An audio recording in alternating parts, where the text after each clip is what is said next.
Hi everybody and welcome back to another video on Project Cars 2. I'm KPG-GOONER here. Now in today's video I'm going to be talking about the latest update 3.01. Now I've managed to put a few hours into the game by playing the online and playing some of the career mode, and I want to give you a few of my opinions on the update. Plus I'm going to talk about a few of the things that people have mentioned in the previous video about their experiences of the update. So let's get straight into it now. Right guys, so first up I want to talk about the career mode. As you well know, I've been trying to do a full career walkthrough on this game, but I've struggled due to a lot of the issues before the patch. So I was hoping for great things since the patch. Now I jumped into a new Motorsport Championship. I'm not going to ruin it by telling you which one, but the first race was at Alton Park International and it was raining, so I thought fine, have they fixed the issue with the AI? Are they responding to wet conditions better? Well, let's just say this, in qualifying they were so much better, they were actually performing times that they were capable of doing in the dry. So that's not the sort of fix I was expecting, and it was causing a lot of issues because I could get nowhere near any of the times of the other cars on the track. So that was a big fail. Rebalance them slightly, managers. Don't make them so fast that you can't compete.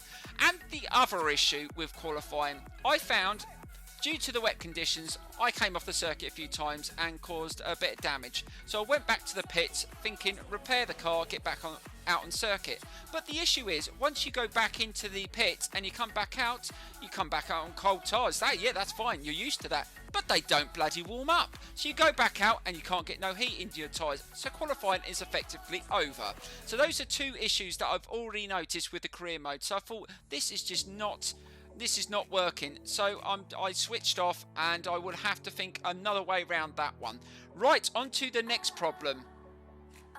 Right, on to the online, guys. Now, as you well know, I do race a lot online, and I've managed to put in a couple of hours online since the patch, and I'm just going to go through with the things that I know that they haven't fixed.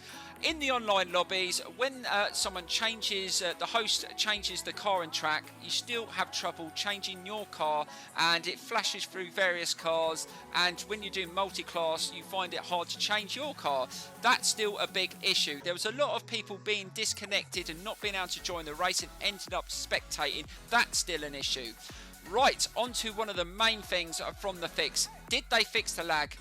Hell no, they didn't fix the lag. I actually thought it was worse this time round, to the point I actually thought I was in a 90s disco with a strobe light. It was flickering so bad. I mean, if you just race with in a private lobby and everyone's already joined, you're not going to have these issues, but when you're in public lobbies, it was an absolute nightmare. No one could qualify, to the point in one race there was 12 people in the lobby, and after 3 laps only 2 people managed to put in a clean lap due to the lag problem. So Slightly Mad Studios, sort it out, because that is one of the things that really gets to me online.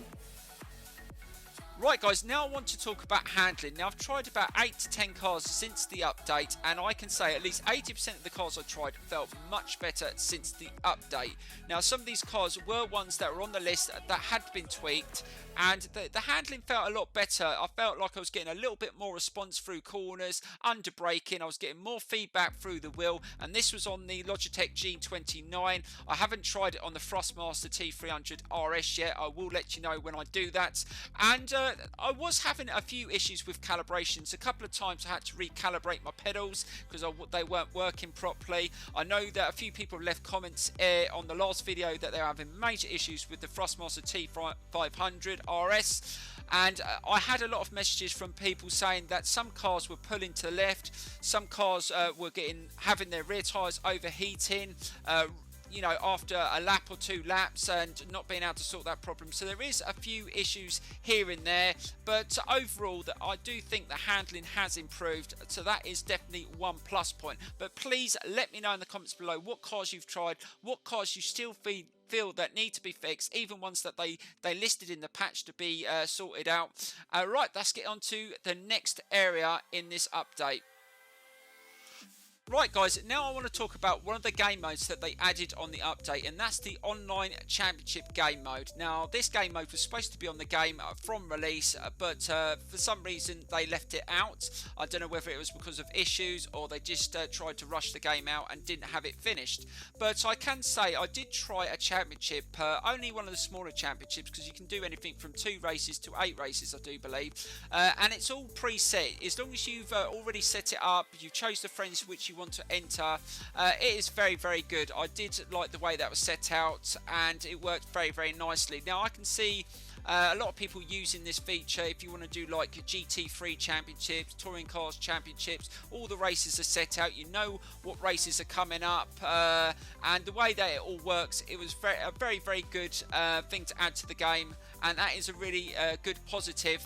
But like I said, it was supposed to be on the game from the beginning, so most people will just say, well, I bought the game thinking it would have this, and it's not really any big surprise. But I think it was a good addition to what they had on the online, and I think it works really nicely. But let me know your opinions if you've tried the championship out, whether you found any issues with it. But definitely so far from what I've seen, it works very nicely.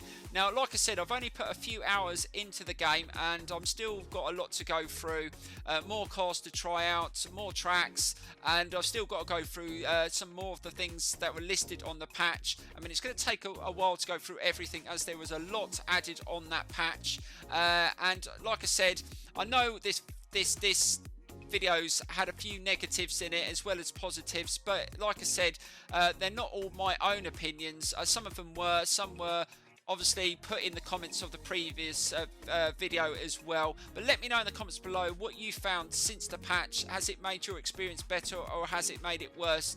Are they moving in the right direction? What they still need to fix? We've got to stick together on this one. I mean, they took a year to fix Project Cars 1, but I think in the end it turned out to be a decent game. Not everyone has the patience, but lucky I do, so I'm just going to stick with it and keep positive. Thank you so much for watching. Please give it a big thumbs up, subscribe if you're not subscribed, and I will see you soon, hopefully, for more online racing on Project Cars 2.